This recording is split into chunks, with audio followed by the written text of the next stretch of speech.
Pro series. Now these I had never really heard of before, but my man Doug was telling me, Doug, anything to add about the Pro series? Jay, anything to add about the Pro series? What do you need to know? All right, moving on. Other than they are awesome. Okay. That's the cool thing. There's so many different Garnet models, and there's kind of this Canadiana thing built in. You know, it was a Canadian company, right? They were the original ones were made with icicles, right? Igloo parts. You know, they were real Canadiana. So now this EQ is pretty wild. You can see that Gar has definitely taken different ideas. Maybe not necessarily trying to be a Marshall killer.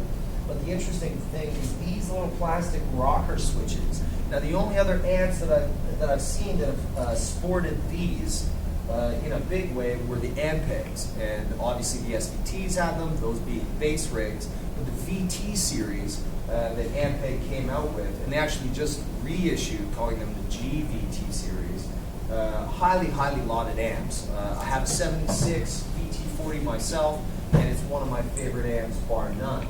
So these are all a gain treble, mid, bass, and it's just a boost for each one of those frequencies. So that if you're a total bass fiend, mid, treble, whatever you need, and then a gain overall bright switch. So there's a lot of options on this amp. Now one thing I didn't know until today is the pull switch. Now this is kind of like the stealth fighter built in that you didn't even know was there. Up until today I didn't know it was there. Let's see what that means. Highs on 3. Oh, interesting.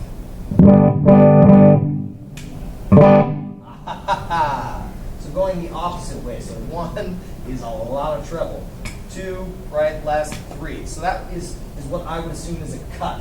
It's probably this knob is just selecting a particular frequency and rolling off everything else underneath it to get you the general highs out of the amp. So this would be, I would consider this to be the master EQ. So, a lot of ice pick.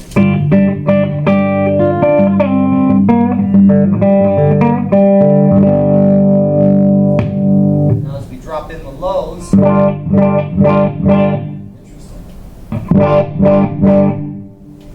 Wow, interesting. Okay, so lows, maybe not so much. Let's see what's going on in the EQ here. So I'm a general fan of lots of bass. It's not a general characteristic that you find with a lot of guitar players, but I am definitely not normal, as my mama told me. So this master section, as this master section comes up to O, full. Now you'd be kind of surprised through a 4x12 if you had a Marshall or a Hi-Watt or something like that. You know, the Marshall and the Hi-Watt would be burying it at this point. Orange, something like that. Right? But we haven't engaged the stealth fighter yet. And there's also this bright thing going on here.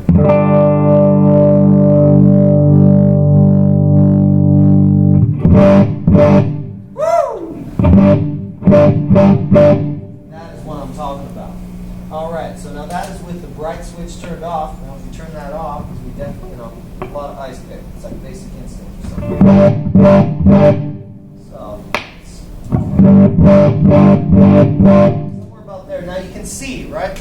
Ice pick. That's kind of that sizzle happening up around 2K, about 3K.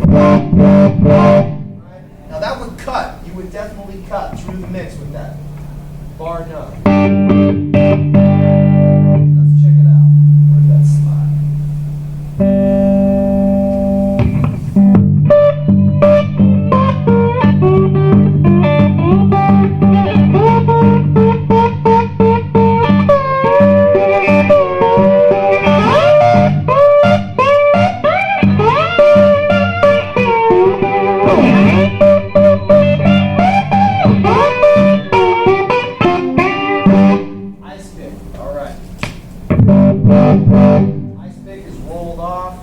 Bright switch has been turned off as well. So this is interesting, how it's kind of set up, how this is bright with the bright switch and then a volume. So it's almost like, you have your master volume here, yet you have this must be controlling the preamp tubes. And again, as I said, all of these amps, all the preamp tubes are going to be 12AX7 tubes. And these are the 9-pin, the most common preamp tubes that we have on the planet today, the 9-pin glass version. As he came into the early 60s as a repairman, into the mid-60s, the reason everybody switched from the old tubes was because of microphonics. Now microphonics, you hear them talked about in all kinds of different ways because pickups can be microphonic, right?